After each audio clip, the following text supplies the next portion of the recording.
नमस्कार भक्तों, आपका स्वागत है भक्ति ज्ञान परिवार में।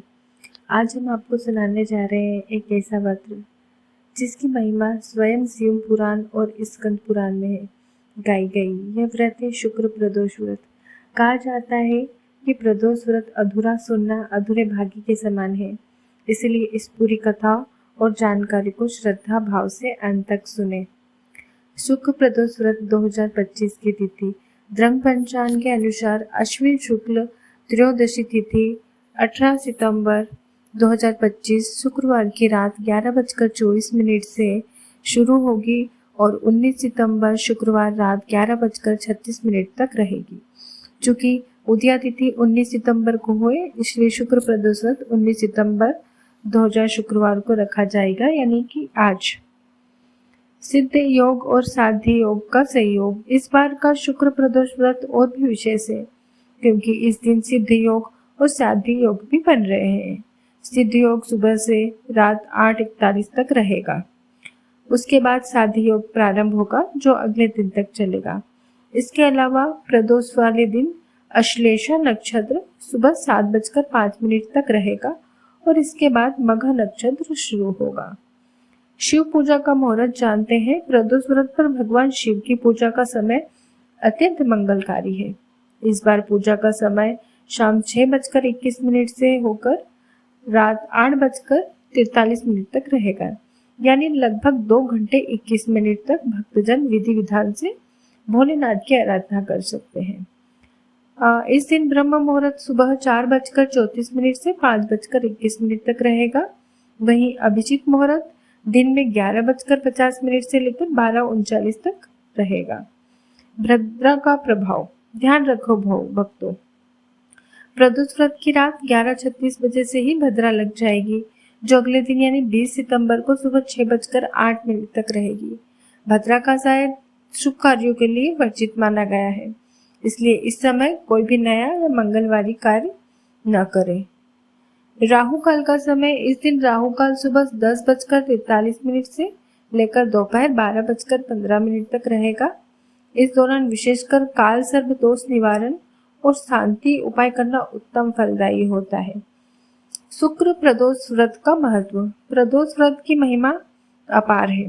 कहा जाता है, जो भी भक्त श्रद्धा से प्रदोष के दिन भगवान शिव की भक्त पूजा करता है, उसके जीवन से समस्त दोष दूर हो जाते हैं, रोग शोक और संकट नष्ट होते हैं और उसे आरोग्य धन सुख और समृद्धि की प्राप्ति होती है। भक्तों, इस प्रकार शुक्र प्रदोष शिव कृपा का अनमोल अवसर है। आप भी इस दिन शिवलिंग पर जल दूध और बेलपत्र चढ़ाकर ओम नमः शिवाय का जप करें। निश्चित ही आपके जीवन में सुख समृद्धि और ऐश्वर्य का वास होगा। आइए अब सुनते हैं हम प्रदोष व्रत की कथा श्रवण करते हैं। आइए अब कथा प्रारंभ करते हैं। सूत जी से बोले, प्राचीन काल की बात है। एक नगर में 3 घनिष्ठ मित्र रहते थे। एक राजा का पुत्र, दूसरा ब्राह्मण पुत्र और तीसरा श्रेष्ठ का पुत्र। राजकुमार और ब्राह्मण पुत्र का विवाह हो चुका था, लेकिन सेठ का पुत्र विवाह के बाद भी अपनी पत्नी को घर नहीं ला पाया था। एक दिन तीनों मित्र आपस में स्त्रियों के विषय में चर्चा कर रहे थे। ब्राह्मण पुत्र ने कहा, नारीहीन घर तो मानो भूतों का डेरा होता है। यह सुनते ही सेठ पुत्र ने निश्चय कर लिया कि अब वह अपनी पत्नी को तुरंत घर लाएगा। वह अपने घर पहुंचा और माता पिता से अपनी इच्छा प्रकट की। माता पिता ने कहा, बेटा, इस समय शुक्र देव अस्त है। ऐसे समय में बहू बेटियों को घर लाना अशुभ होता है। जब शुक्र उदय होगा तब अपनी पत्नी को विदा कराना। लेकिन जिद्दी पुत्र ने उनकी बात नहीं मानी। आखिर माता पिता विवश होकर चुप हो गए। सेठ पुत्र अपनी पत्नी को विदा कराने ससुराल पहुंच गया। सास ससुर ने भी उसे बहुत समझाया, परंतु उसकी जिद के आगे वे भी झुक गए और अपनी कन्या को विदा कर दिया। पति पत्नी नगर लौट रहे थे कि तभी विपत्तियां टूट पड़ी। उनकी बैलगाड़ी का पहिया टूट गया, एक बैल की टांग टूट गई और पत्नी भी घायल हो गई। फिर भी वे आगे बढ़ते रहे, पर अचानक डाकुओं ने घेर लिया और सारा धन धान्य लूट ले गए।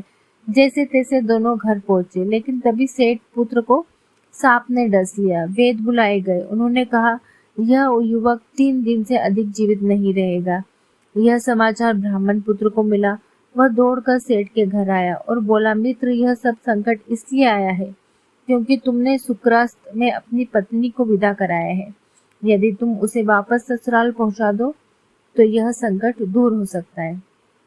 सेठ ने तुरंत अपने पुत्र और पुत्रवधू को वापस ससुराल भेज दिया। जैसे ही वे वहां पहुंचे, सेठ पुत्र की हालत सुधरने लगी। धीरे धीरे सब कष्ट समाप्त हो गए।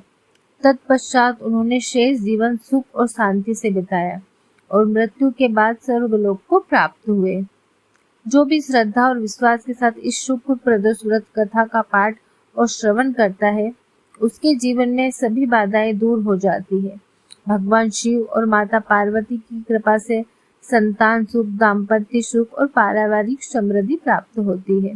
अगर आपको यह कथा अच्छी लगी हो तो इसे लाइक, शेयर और सब्सक्राइब जरूर करें। और हाँ, अगर आप महादेव के सच्चे भक्त हैं तो कमेंट में हर हर महादेव जरूर लिखें।